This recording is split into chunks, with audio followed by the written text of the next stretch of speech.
4 persona kanë mësuar djegje si pasojë e shpërthimit të motorit të skafit ndërsa ishin duke riparuar. Ngjarja është regjistruar në Porto Palermo, ndërsa personat janë dërguar fillimisht në spitalin e Imarës. 2 prej tyre në gjendje të rënduar janë dërguar fillimisht në spitalin e Vlorës dhe më pas drejt Tiranës për ndihmë të specializuar mjekësore.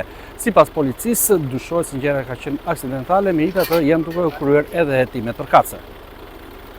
4 persona kanë pësuar djegje në trup si pasojë e një shpërthimi të ndodhur në Porto Palermo, ku dyshohet se një rrjedhje benzine ka shkaktuar përfshirje në flak të motorit të një skafi. Sipas informacioneve paraprake, ngjarja ka ndodhur në momentin kur personat po punonin për riparimin e motorit të skafit. Në rrethana ende të paqarta motori është përfshirë nga flakët dhe më pas ka ndodhur shpërthimi, duke shkaktuar dëmtimet e 4 personat që ndodheshin pranë mjetit. 2 prej të dëmtuarve kanë pësuar djegje të shumta në pjesë të ndryshme të trupit dhe për shkak të gjendjes së tyre janë nisur drejt Tiranës për të marrë ndihmë mjekësore më të specializuar. 2 personat e tjerë raportohet se kanë pësuar dëmtime më të lehta dhe ndodhen në gjendje më të stabilizuar. Një prej personave të plagosur rrëfen edhe dinamikën e ngjarjes.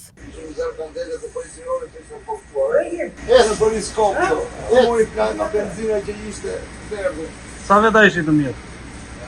Ju të dy ishit më keq?